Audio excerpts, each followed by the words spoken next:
Thanks for listening to Fluff and Crunch, where we talk about the connection and sometimes disconnect between system, setting, and story in tabletop RPGs.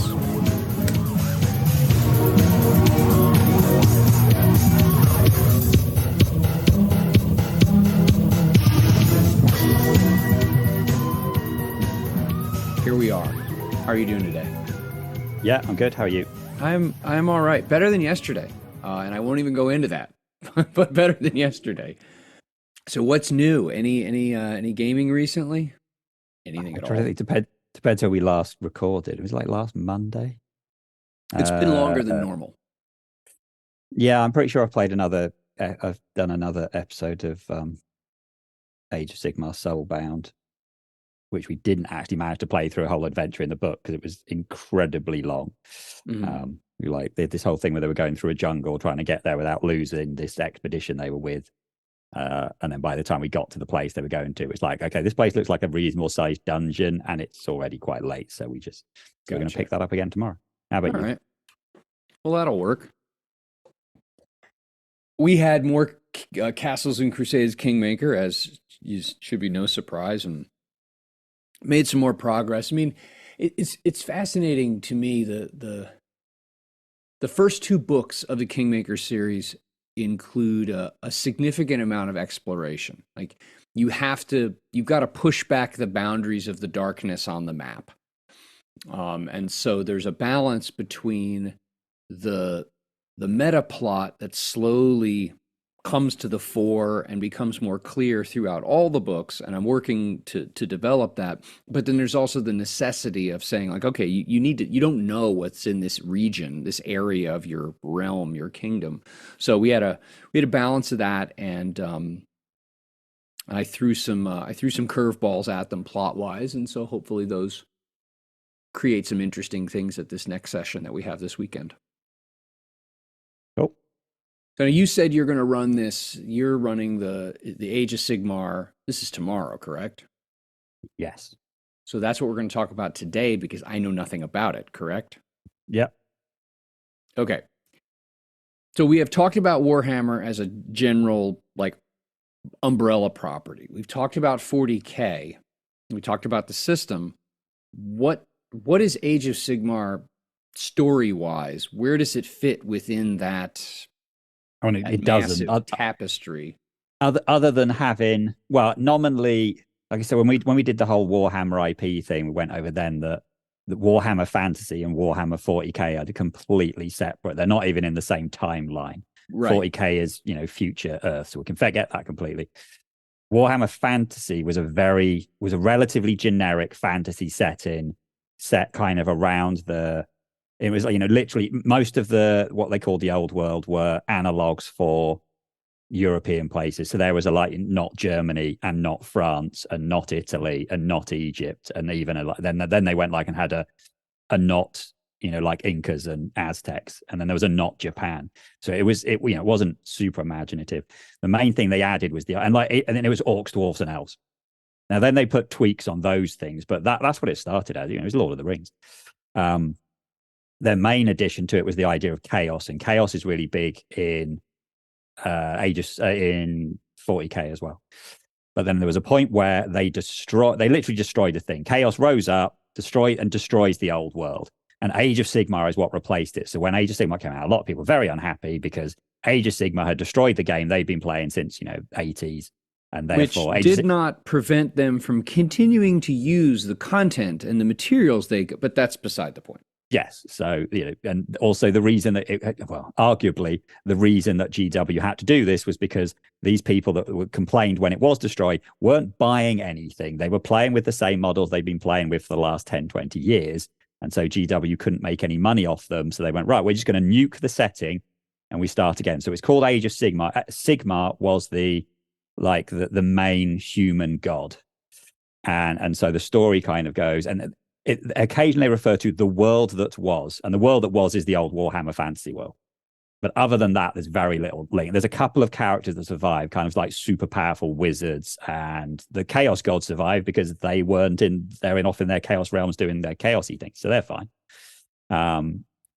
So Sigmar finds these like little nuggets, the bits of what the world that was, and he creates something called the Mortal Realms. So the Mortal Realms is weird because it's not one planet, and even it's not entirely clear if each of these realms is even like flat. No, not flat. That we don't actually know if they're like spheres or like just a big thing on a map. Because the one kind of thing you get, they say, as you get closer to the edge of the realms, it becomes more and more like the element. So they actually took sort of these they took the 8 colors of magic that they used to have in Warhammer, and they did realms based on them. So there's a realm of fire, metal, I'm just struggling to do these, light, dark, death, life, beasts, and stuff like that. There's roughly 8 of them. And so they have these different realms, and the idea they did that is so that rather than just having a complete rip-off of Earth, it's now completely different. And some of these realms are more predisposed to certain factions than other ones, and they did this whole history how Sigmar had created these realms, and for a long time in the Age of Myth, everything was happy, yay, happy people in all the realms. Everyone's been super good, and all of the orcs and stuff are there in their thing, and they're happy, and all the death things, they're in their realm, they're happy, and all the order people, so kind of all the orcs, all the dwarves. So shiny, happy people from one realm to the next, and then what happens? Well, then chaos came back, so then you have the Age of Chaos, and chaos turn up, and they just try and wreck everything. And Sigmar this time goes, nope, you've destroyed my whole planet before. I'm going to my realm, like the celestial realm. I'm shutting up shop. There are these things called realm gates, which is how you get from one realm to another. He basically goes, right now we're closing all them, or we're destroying some. I'm going to run and hide, and then you have this Age of Chaos. So then the starting thing which created Age of Sigmar, which is the third age of thing, is Sigmar creates these people called Stormcast. And Stormcast are basically, they're the analog for Space Marines, but they are essentially people that have died, and then they grab their souls through a deal with Nagash, Lord of the Dead, and they stick those people into like these massive big suits of armor, and they're super powerful. And then he launched back into the realms with these big armies so we could fight off chaos. And that was the start of Age of Sigmar. And since then, we've had like a little bit more story things going on. But essentially, that's the idea, that all of the realms are like pretty bad places. There are cities where people have moved into, and the people will try and go out of the cities to like make more cities. And these Stormcast will help them. But that's the thing. So it's not like any other fantasy setting, because it's most of the, if you go out of the cities, it's wild. The land is trying to kill you. The people are trying to kill you. Everything's trying to kill you. Call it the meta plot, or like the meta. That's pretty powerful. It's not just a generic elves and dwarves and castles and milords and miladies. It's very, very different from that now. I mean, they pretty much got rid of most of the elves. Are mostly gone. The elves that they have now are very, very different. There's this whole thing about like the 2 elven brother wizards that survived. One of the chaos gods ate all the elven souls, and so they had to get all these elven souls from him. And then the first time they did it, it didn't work, and you had all these blind elves that had no souls. There's lots and lots. What do you? So going from this not confused, but call it complicated, bigger picture. There's a lot of history. What do you play? Like, what are the options? If you're a player, what kind of character options do you have to play story-wise, not mechanically? I'll bug you about that in a moment. So they came up with the idea when they did the role-playing game, rather than just going, all right, you're playing, essentially you're picking the models, like, this particular model in the thing, right? There's an archetype for that, and you play with that. But they wrapped it all in this idea of called Soulbound. So that's why it's not just called Age of Sigmar role-playing game. It's called Age of Sigmar Soulbound. And the idea of a Soulbound is you're slightly better than your average person, because they take a group of people and they bind your souls together through a ritual between all of the gods of order, in fact, and some of the other non-order gods, and you become soulbound. And that means that anyone can be soulbound. So you can be like a Joe on the street, not particularly a fancy person, but because you're soulbound, that means you have better stuff. So this provides a story, and I'm assuming a mechanical. Yeah, there's mechanical. This is represented as, okay, you're the hero. Yes. You're just not like average Joe. You've got something. You've got juice above the average Joe. That's the thing. So, and it's an excuse to have the parties can be made up of pretty much everything. Now, generally, when the first book came out, it was just like they never refer to it as good. There is nothing in Age of Sigmar they call them the good guys. It's called that you have 4 grand alliances, and the nominally good one is Order. But in some of these Order factions, some of these are like the soul stealing elves. Some of them are the murder elves. Some of them are the guys that live in the forest and don't really like anyone. There's 2 factions of dwarfs that are both basically mercenaries. So there isn't really there's not like a good kind of, touchy feely. We're the heroes, good guy. There's no, there's no lawful good. Stormcast they're pretty good, and they can't be soulbound technically, so they're part of the party, but they don't get to do the soulbound stuff. But essentially, they went through the books, they went through the models, and that's what they got. So, if you looked at the game, you can probably look at the miniatures game. Yeah. See, I like the look of that model, and there's an archetype for that. Okay. So they range from your bog standard, like the people that live in the cities who are like witch hunters and sorcerers and priests, to the more gonzo, like half snake or half bat elf people, and the people who ride on eels and fight all. So in other words, is the mechanically, and I know I'm jumping ahead here, is there any connection between the minis game and the role-playing game, or is it just a handy overlap of it's really easy to pick up the type of mini I would want, or setting, scenery or junk like that? There's a lot less than in the other. So both Wrath and Glory, the stats kind of line up with the miniatures game, and Warhammer Fantasy role-playing game is based on the Warhammer Fantasy battle, so you have the same stat. This is very, very different. So you only have 3 stats. Your 3 stats are body, mind, soul. There's no overlap with them at all. Those are just they made up particularly for the game. Okay. The weird one is, so you have a toughness stat, but your toughness is actually what we would consider to be, well, not wounds. What's the light version of the one in 2D20? Kind of before you get to wounds. Stress. Yeah. So toughness is basically like stress. You take points of toughness, okay, and if you run out of toughness, which in the miniatures game, toughness is like the thing that makes it harder to do damage to you. So this toughness became a stat which goes down, which is confusing. So when I've gone from Wrath and Glory to Soulbound, toughness means 2 completely different things, which is a bit confusing. And then you take wounds, which are kind of they're the same as wounds in 2D20. You have a handful of them, a really small handful, and if they're gone, you're dying, you're bleeding out, kind of thing. So there's a lot less overlap between the mechanically. It's a D6 based game, and kind of literally having the name toughness and having D6 is about the only kind of mechanical thing at all. This is a completely different system. I think they did it on purpose. I think they deliberately went, right, we could take Warhammer Fantasy role playing and we could do that in Age of Sigmar, but Warhammer Fantasy role playing is very dark and gritty, and you're worried about the injuries you pick up and going insane and catching diseases. The whole point of Age of Sigmar is it's meant to be more heroic. It is meant to be you're almost superheroes in it. Yeah, you're a plus up over anybody else. Yeah. You're not meant to be, if you're fighting in the sewers, you're fighting 20 rat guys in the sewers, not you're fighting one little rat in the sewers. You're the big heroes. You can go in and actually, I mean, playing the game with Scott and Brian, even with their characters that weren't super combat optimized, they were able to take out swarms of people relatively easy. And then we did 2 other characters, these witch elves, which were more combat heavy, and they just wade through things quite easily. But there's always something stronger.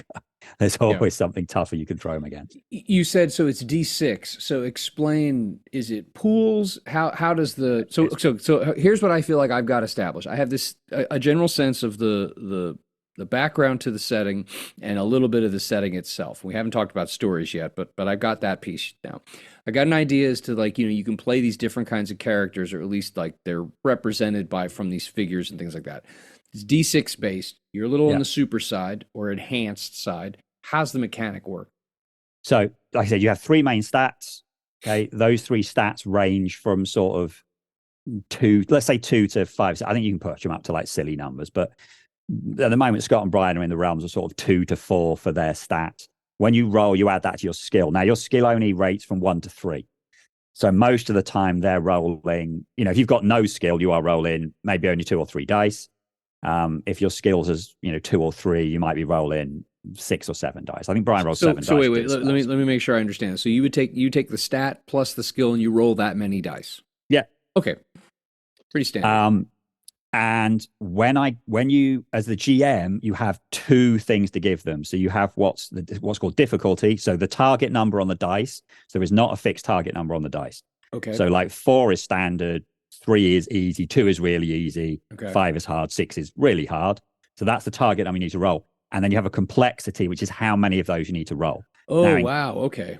So in combat, it's straightforward. Anything that comes up with the right number is a hit and is a point of damage. That's it. So it's super straightforward. When you're in combat, there's, literally you have this target number. If you roll a target number, you do damage. In other times, like when they did the survival thing, and they had to have a navigator, which was an NPC. And they had to have a scout, which they used one of their dogs because there's only 2 of them and they need 4 people. And they had the quartermaster and the leader. And to start with, they were sort of needing 2 successes at a difficulty of 4. So leg 1 was easy. They passed that. And then leg 5 went to, you need 2 successes at difficulty 5. And they got a bit harder. Okay. And then it was hitting sort of, you need 6s, and it all just went to pot, and like everything went wrong. Interesting, because that's something that I remember the first time I was ever exposed to a dice system like that was with World of Darkness, Vampire the Masquerade. The default difficulty was a 7 on a die 10, and you roll a pool of die 10s, and you were trying to roll the difficulty or higher. But the difficulty could be adjusted based on what was considered to be like the difficulty of the task itself. And then also, depending on usually character side variables, you, like if you had taken injuries or something, you would remove or even add dice to it. So that sounds similar to that. I wonder, not being a statistician or a very like heavy into math kind of person, I wonder how that complicates probabilities for success and failure. I think generally, because most of the time you're only rolling against the complexity of 1. So you need 1 success. It tends to be when you're needing more detail or something's picking a heart. Okay. So most of the time it is difficulty 1. Like I said, in combat it works really straightforward. I'll get to how they tweak that in combat in a bit, but generally you're only ever rolling 1 or 2 successes. Okay. But it is handy that you have this 2 things. So yeah. It was odd, but when I first saw it, I was like, okay, actually that's different, and I quite like that, because you have got multiple. If you're rolling a dice pool, then you can go for number of successes, but you have always got what's a success or not. So most games don't do that. Most games have. Well, actually, if you think about what 2D20 do, 2D20 technically does do that, because 2D20 changes how many dice you roll and what your target number is and how many successes but you need. 2D20 doesn't change the number of dice you roll downward as a penalty. During assistance, you roll 1, but it's not like in Vampire where you're pulling out dice because you're injured. So your pool shrinks, and then potentially the difficulty could change, mutual or exclusive of that. That's why I quite like the original version of Vampire, because you had those multiple axes of, you've got how many dice you're rolling, you've got what your success number is and how many successes you need. And then in later versions of World of Darkness, you always need an 8. And you're like, well, I don't like that. 8's an arbitrary number now. So when the difficulty then became adding and subtracting dice, which directly counts as the how many. So I quite like the idea that you've got, how many dice you have is how good you are. How difficult something is, and that is kind of represented by 2 axes. So now, if you roll more successes than are needed, that adds to damage or in combat. Yes, out of combat, it depends. I mean, the main time it will do it is when you're doing like extended tasks where it means you complete something quicker. Okay. Or if you're trying to get information where the books will have other stuff. That's the one thing where it does feel a bit like because it's if you do a really good roll outside of combat, probably doesn't matter. Whereas you frequently don't roll enough when it's a high difficulty. So that's a bit, Is there any kind of way to like bank a meta currency? There is. So there's one meta currency which we just completely save for doing one thing, which is combat stuff. Okay. And it does other stuff, but to be honest, we always forget exactly what it does. Now, going back to the idea of being soulbound, if you are soulbound, you get this special soulbound currency called Soulfire, but it's super rare. You get it as a group, and you can do things like, I think so you can do it after you've rolled to re-roll all your dice. Really what you should do, if something's really important, you can do it before you roll and everything comes up as a success. So it's an auto succeed, but literally you get like one per player. Okay. And it's really hard to get back. So Okay. that's essentially what happens is they end up not it's that thing that because it's so rare, They hoard it, and so they don't use hoard it. it, they never use it because they're like, oh, well, we don't know when it's going to be really important. That's a problem with some meta currencies, and this is just an aside that you get these situations where it's seen as so scarce, it's so powerful, and it's so scarce that then people don't end up using it, and then it doesn't have the effect on the game that I'm sure the designers intended it to be or to have.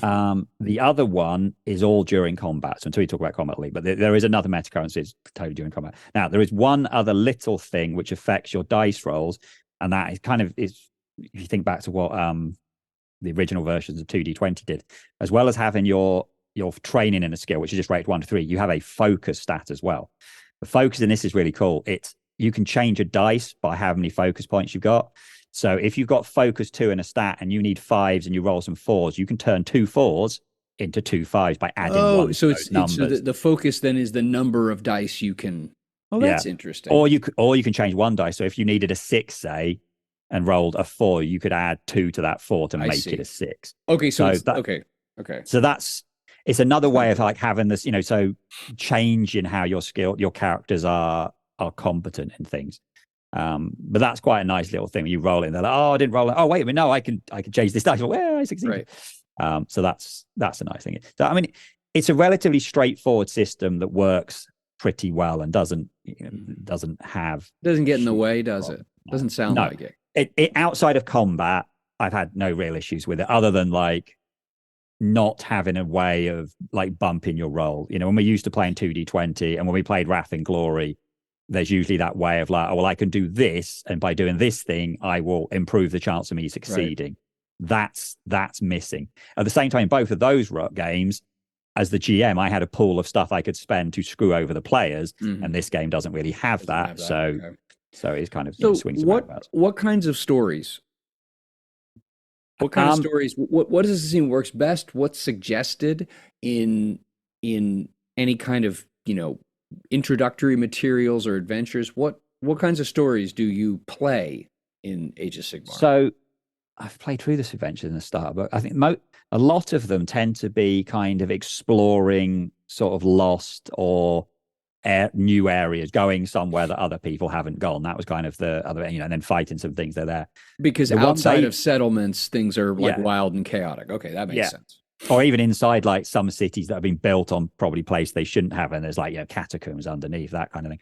The book that they're working through though has been a real mix. So the first adventure, it was sort of getting to know some people in the town, and then it was a boat journey, and then there's sort of combat there, and then they had to do some diving into this shipwreck, and then after that they ended up on an island and they had to survive. So that was like a completely, that was a whole bunch of different stuff. The second adventure then was almost like a detective thing. There was someone that was being set up for a crime they did not commit. And they were having to investigate. So it was lots, talking to people, investigating things, finding clues, working out what had gone on. And then at the end, you could just do it straight up combat. They were actually really good. They were like, no, we're going to sneak into this base because although we're quite reasonable in combat, there's a limit. They're like, we can't take on 10 people. We can take on, if there's swarms who are really easy to kill, fine. But we can't take on reasonably competent bad guys. So, they used illusion magic and lots of sneaking to get into this thing and retrieve an artifact. I mean, don't treat everything in the same way. I like that as your players and the options they had as characters. I think they've had it in the, and then the third one is very different. They had to lead an expedition. So this was set up as, right, you've got these roles and you have a kind of a phase where you're making the rolls to see how easy it is on this leg of the journey. And then depending on how well you roll, this bad stuff happens. And then at each end between each leg, there was like the one where they talked to some lizard people and one where they got attacked by someone. And so it's massively varied. I think the only real problem is that they haven't really released a huge amount of like different adventures. I think there's 2 big book adventures with a bunch of different stuff in it, but already within this one, we're halfway through it and it's been a complete mix of different of different stuff they can do. That's good. Because it's one of those things. If you're really into the Warhammer stuff, you realize that if you're out, you don't. But kind of, I think there's more books written for Age of Sigmar than there are for Shadowrun. And bear in mind, Shadowrun has been out since the 80s. Yeah. And there's basically as many books as that for Age of Sigmar. Well, Age of Sigmar's been out for 9 years now. That's not very long. And there are tons, 40K has way more. 40K's been around for, 30 years, and there's tons of it. But already there is a lot of background material for Age of Sigmar. So there's lots of places to go.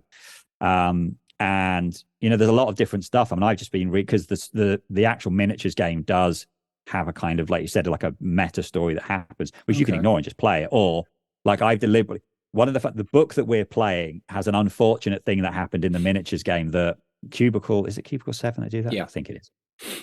They did this book set in this one particular city where you're trying to stop it being taken over by the bad guys. And literally at the point they had finished writing a book, but they hadn't released it, GW had this city overtaken by some different bad guys completely. Oh. And so they were like, oh, right. So actually there's a whole nother chapter in the book where you can like do what happens after the city is taken over if you want to stay in the city. And this is all the new, how the city has changed. But I imagine them being very annoyed that they put all this work and then GW went, yeah, that city you've been writing this adventure in, yeah, we've trashed it. But between the minis game and the RPG, you're saying there's a lot of content. Yeah, there's tons. I mean, my idea that content. Okay, that's cool. My initial idea was to, and why they've got two lots of characters is they're playing through with the characters who are in this city solving a big conspiracy by doing these things for the council, and then at the end of it, it's going to be attacked by another force. The other force that's going to attack it is who their other two characters work for. So there are other two characters I keep dropping in little things that like link to the big meta plot story. So at some point when they finish the 6 adventures in the book, I will run a session where they are playing on both sides of the conflict. Also, Brian's character could likely switch sides because technically he's an elf and the elves are the people who attack the city. So he might switch. So you've been playing this for how long? Like roughly how many sessions? I think we've done 4. I feel like we've done another one, but yeah, we've done at least 4 sessions. I don't know if we did an extra one before that. We've done 3 from the book, 1 that I made up myself. Well, I say made up myself, 1 I AI generated, so it'll be lying if I say made up. Right. So we've done 4. There's 3 more. Oh no, there's 4 more in the book, so I had to split 1 in half. And then we can just change characters. Gotcha. Because when I gave them a list of which characters do you find in the book, and they like. Brian wrote me a list of 6 and Scott wrote me a list of like 20. Oh, wow. Because one of the things there's interest on the player side to explore different character avenues. They released books for some of the other factions. So they released a book to play as like the orcs and the goblins and the ogres and stuff, where you play as destruction and just do silly. I mean, I can't imagine that being long term, but it'd be quite good fun just doing stupid stuff. As a palate cleanser, as we call it. And they also released a book for the death guys where there'd be a lot of, scheming and basically playing kind of the bad guys. At some point, hopefully they'll release the chaos ones where you can just like have your own, like, I don't know, war band doing bad stuff. And so, yeah, there's a lot that you can go, right, well, we've enjoyed playing as characters, but let's play with some different characters in a different part of the big setting. And, because we know what we're doing with the setting.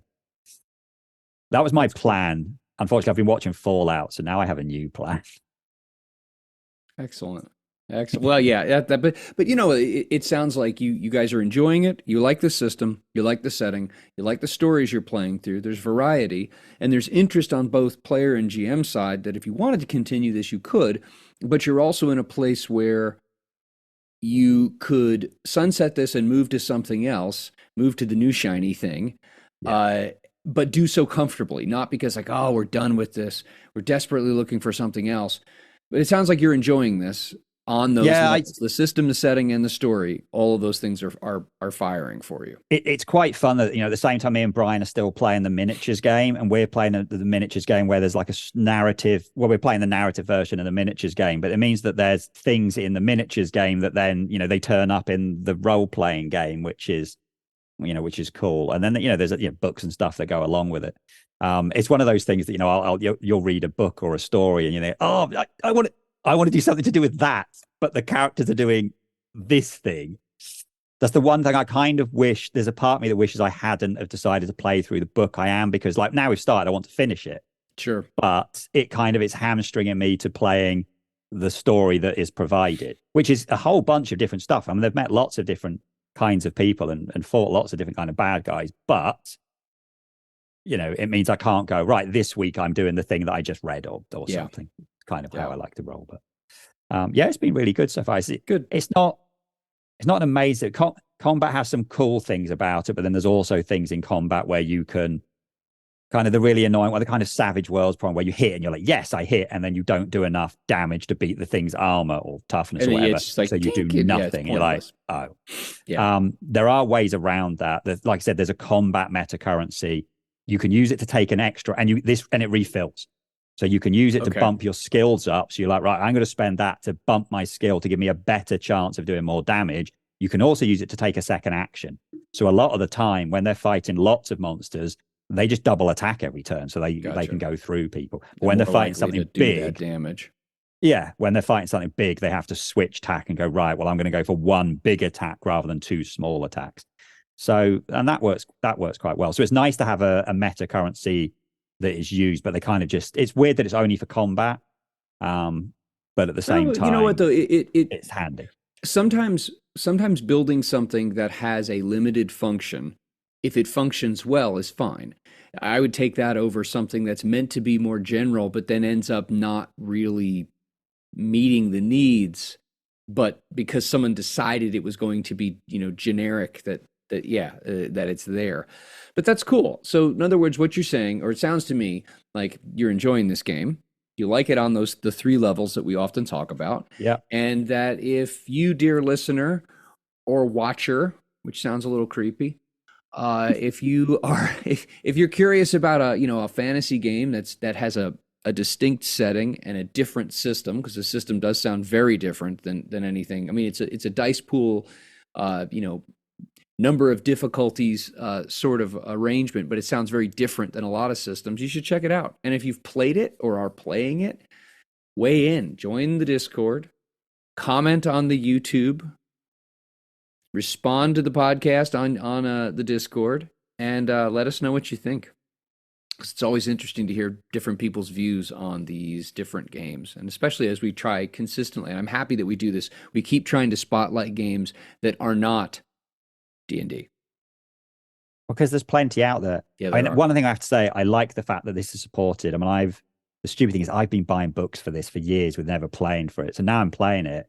I've got plenty of books. I've got the core book. There is a good starter set, which comes with like loads of good stuff. Yeah. There is a bestiary. There are these books for these other factions. And then there's books for like, magic and the steampunk elements. You can design your own steampunk gear and that's cool.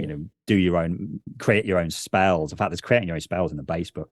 So it is well supported, and they do come out with multiple books during the year. So and in fact, it's probably as well supported from the publisher as D&D, because actually D&D only gets a couple of books a year. It's not Pathfinder levels of supported. No. But nothing apart from Pathfinder. But is. that creates issues. But anyway, so great. It's a manageable amount of books that is coming out, and most of them you don't need. You could just get the core book or just get the starter set, and you're good to go. And then you can pick and choose from the other books as you want. Cool.